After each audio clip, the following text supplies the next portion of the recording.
Programang ito ay rated SPG, striktong patnubay at gabay ng magulang ang kailangan. Hindi nga umubra si Rigor kay Tanggol sa mano-manong laban. Wasak ang kanyang muka.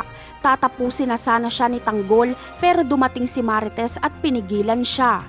Nagmakaawa si Marites na wag patayin ni Tanggol si Rigor pero itinanong ni Tanggol kung sino ang kanyang ama. At kapag hindi nagsalita si Marites ay papatayin ni Tanggol si Rigor. Kaya napilitan si Marites na sabihin na si Ramon Montenegro ang totoong ama ni Tanggol. Ikinagulat ito ni Tanggol lalo't kilala niya ang mga Montenegro na kalaban sa negosyo. Pinagbabaril ni Tanggol si Rigor pero hindi niya ito pinatamaan. Tinakot niya lang ito. Naisip kasi ni Tanggol na kulang pa nakabayaran ang buhay ni Rigor para sa mga kasalanan nito.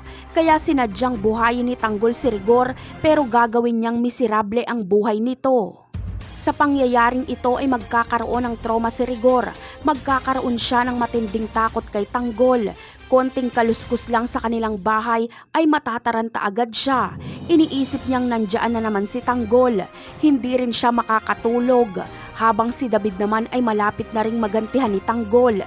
Sa muli nilang pagkikita ay magyayabang na naman si David. Pero hindi na magdadalawang isip si Tanggol na upakan si David. Bilang na ang maliligayang araw ni David dahil mabibisto siya. Sa paghaharap kasi ni Tanggol at Rigor ay napagtanto ni Marites na hindi pa nga nakikilala ni Tanggol si Ramon. Kaya kakausapin niya si Ramon tungkol dito. Wala nang takas si David. Bugbog ang aabutin niya kay Tanggol at kamatayan naman ang aabutin niya kay Ramon. May isip din kasi ni Ramon na kasabwat si David sa ginawang paglaso ni Olga kay Don Julio. Napakarami pa nating dapat abangan sa mga susunod na episode. Paalam!